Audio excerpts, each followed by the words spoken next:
चंडवीरां चंडमायां रक्तबीजप्रभंजनीं तां नमामि च देवेशीं गायत्रीं गुणशालिनीं। ओम देवी कालरात्रै नमः। 15 अप्रैल 2024 यानी कि सोमवार के दिन चैत्र नवरात्रि की सप्तमी तिथि है। तो आप सभी भक्तों को चैत्र नवरात्रि की सप्तमी तिथि की मंगल शुभकामनाएं। माँ भगवती कालरात्रि की कृपा सदैव आप और आपके समस्त परिवार पर बनी रहे। नवरात्रि की सप्तमी तिथि की अधिष्ठात्री देवी है माँ कालरात्रि।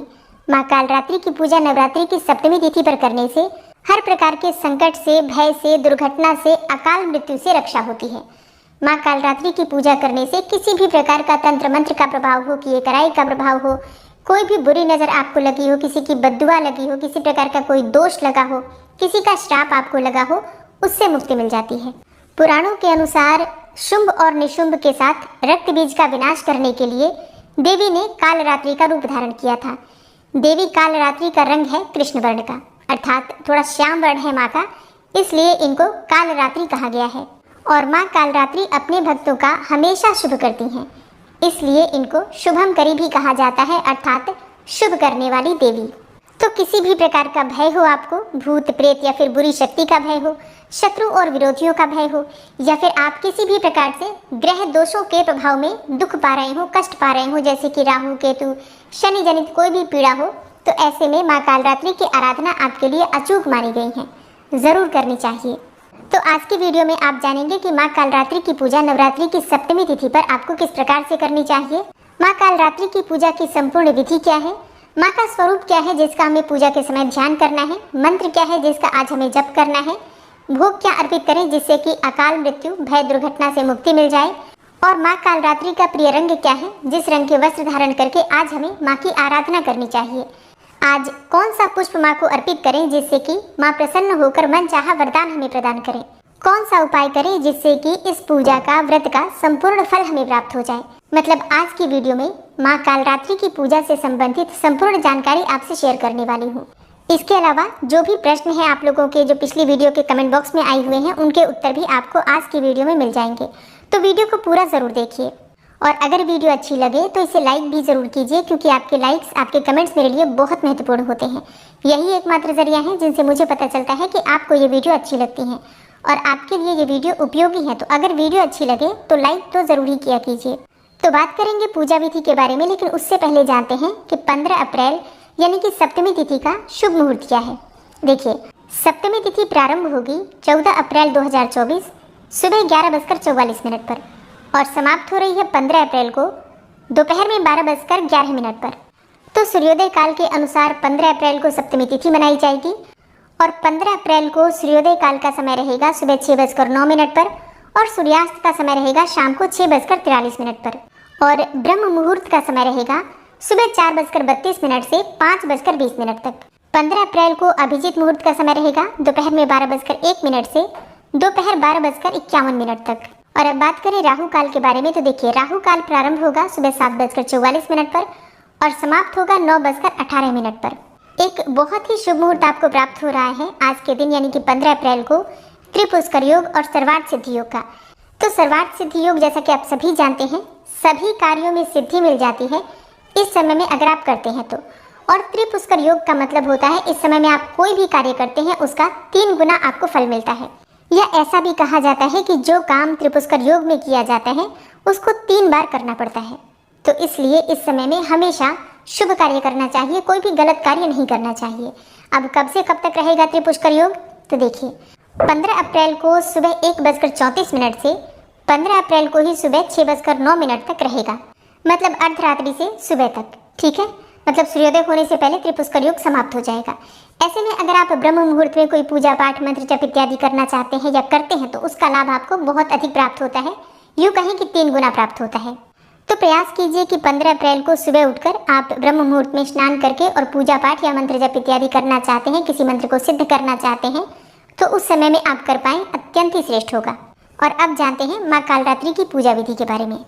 तो सप्तमी तिथि के दिन प्रातःकाल जल्दी उठ जाइए, उठकर नित्य कर्मों से निवृत्त होकर स्नान कर लीजिए। स्नान करके साफ स्वच्छ वस्त्र धारण कर लीजिए। और हाँ, माँ कालरात्रि का प्रिय रंग है नीला रंग। इसके अलावा आप लाल रंग के वस्त्र भी धारण कर सकते हैं। काले रंग के वस्त्र धारण करके माँ कालरात्रि की पूजा भूल से भी नहीं करनी चाहिए, क्योंकि हम जो पूजा करते हैं गृहस्थ आश्रम में वो बिल्कुल सात्विक पूजा होती है, इसलिए शुभ रंगों के वस्त्र धारण करके माँ कालरात्रि की पूजा आराधना करें। या तो लाल रंग के या फिर नीले रंग के वस्त्र भी आप धारण कर सकते हैं।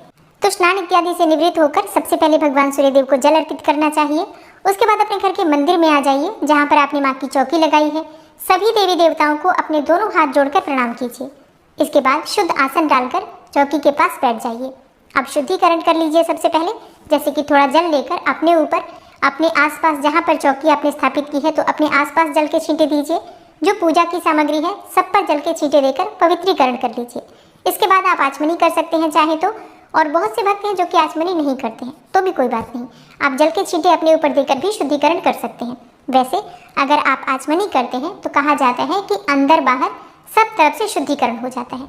अब सबसे पहले एक दीपक प्रज्वलित करना है आपको, कर्म साक्षी दीपक, शुद्ध घी का या फिर तिल तेल का। फिर इसके बाद आपकी पूजा प्रारंभ हो जाती है। आसन के नीचे थोड़ा सा जल डालकर और अपनी 2 उंगलियों से उठाकर अपने मस्तक पर लगा दीजिए। अब आप अपने आसन पर से तब तक नहीं उठ सकते हैं जब तक आपकी पूजा पूर्ण नहीं हो जाती है, इसलिए पूजा की सभी सामग्री एकत्र करके हमें पहले ही रख लेना चाहिए। धूप दीप प्रज्वलित करने के बाद जो भी विराजित हैं देवी देवता आपकी चौकी पर, उन सबकी पूजा कर लीजिए, जैसे कि भगवान गणपति की, कलश देवता की, षोडश मातृका, नवग्रह मंडल, ज्वारे आपने बो रखे हैं, अखंड दीपक प्रज्वलित कर रखा है। सबकी पंचोपचार विधि से धूप दीप अक्षत पुष्प और भोग इत्यादि अर्पित करके पूजा कर लीजिए। इसके बाद माँ कालरात्रि की पूजा आपको करना है, तो अपने हाथ में थोड़े से अक्षत ले लीजिए, एक पुष्प ले लीजिए और माँ कालरात्रि का ध्यान कीजिए। माँ कालरात्रि का स्वरूप क्या है जिसका आपको ध्यान करना है पूजा के समय? देखिए, माँ कालरात्रि का शरीर अंधकार की तरह काला है। माँ की श्वास से आग निकलती है। माँ के बाल बड़े और बिखरे हुए हैं। माँ के गले में पड़ी हुई माला बिजली की तरह चमकती है। माँ कालरात्रि के 4 हाथ 3 नेत्र हैं। एक हाथ में माता ने खड्ग अर्थात तलवार ले रखा है, दूसरे में लौह शस्त्र, तीसरा हाथ वर मुद्रा में और चौथा हाथ अभय मुद्रा में है।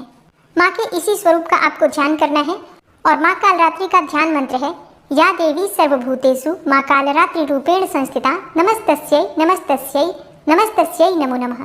इस मंत्र का उच्चारण करते हुए माँ का ध्यान कीजिए। फिर आपके हाथ में जो सामग्री है अक्षत और पुष्प माँ के चरणों में अर्पित कर दीजिए।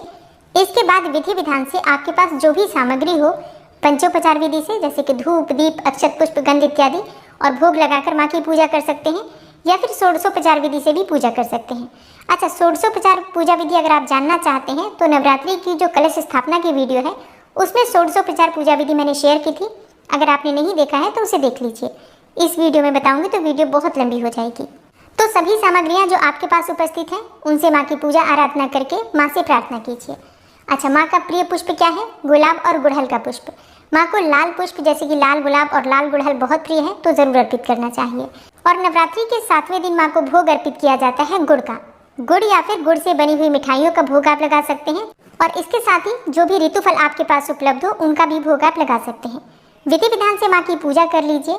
माँ का बीज मंत्र है क्लीम ऐं श्रीम कालिकायै नमः। क्लीम ऐं श्रीम कालिकायै नमः। इस मंत्र का यथासंभव 11 बार, 21 बार, 108 बार जप कर सकते हैं। और फिर इसके बाद जिस प्रकार से आप प्रतिदिन पूजा करते हैं, जैसे कि अगर आप कोई मंत्र जप करते हैं प्रतिदिन या दुर्गा सप्तशती का पाठ करते हैं तो उस पाठ को या फिर उस मंत्र का जप कर सकते हैं। पहले हमें उस देवी के मंत्रों का जप करना चाहिए जिस स्वरूप की हम पूजा करते हैं। और हाँ, इसी समय आप चाहे तो कथा पढ़ सकते हैं या सुन सकते हैं, या फिर चाहे तो शाम को भी कथा पढ़ या फिर सुन सकते हैं। इसके बाद जब आपकी पूजा पूर्ण हो जाती है तो माँ की कपूर और लौंग से आरती कर लीजिए। आप चाहे तो शुद्ध घी के दीपक से भी आरती कर सकते हैं। और हाँ, माँ कालरात्रि की पूजा में कुछ विशेष उपाय अगर आप करते हैं तो इससे आपकी बहुत सारी परेशानियाँ समाप्त होती हैं। कौन से उपाय आप कर सकते हैं? देखिए, सबसे पहला उपाय है गुड़ का। माँ को गुड़ बहुत प्रिय है, जैसा मैंने पहले भी बताया। तो गुड़ आप थोड़ा अधिक मात्रा में अर्पित कीजिए, जैसे कि आप 1.25 किलो गुड़ अर्पित कर सकते हैं, चाहे तो 5.25 किलो अर्पित कर सकते हैं, या फिर 1.25 पाव जैसे कि 350 ग्राम गुड़ अर्पित कर सकते हैं।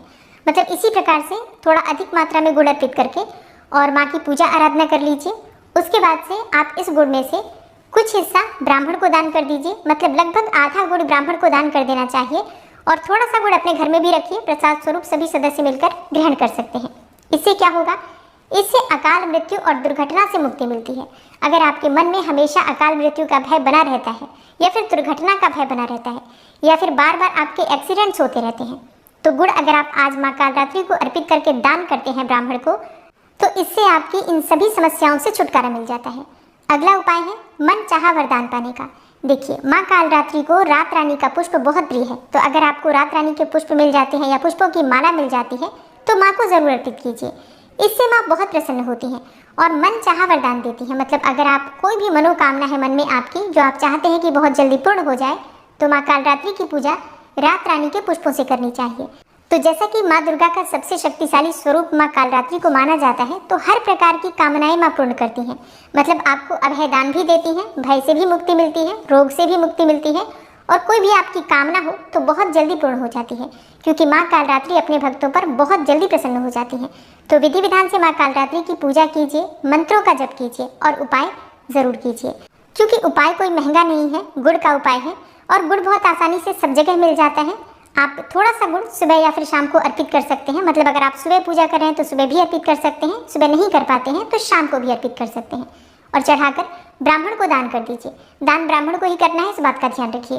तो दोस्तों, ये है आज की वीडियो। उम्मीद करती हूँ आपके लिए उपयोगी होगी। अष्टमी, नवमी और दुर्गा विसर्जन कब है, कलश विसर्जन कब किया जाएगा, व्रत का पारण कब करना है, अगर आप इस बारे में जानना चाहते हैं तो चैनल पर वीडियो अपलोड हो चुकी है, ज़रूर देख लीजिए। और हाँ, माँ कालरात्रि की कथा और आरती की वीडियो आपको कल सुबह मिल जाएगी या फिर शाम को भी मिल जाएगी। अगर मुझे समय मिला तो शाम को अपलोड कर दूंगी, नहीं तो आप लोग सुबह देख लीजिएगा। मिलती हूँ मैं आपसे अगली वीडियो में, तब तक के लिए नमस्कार।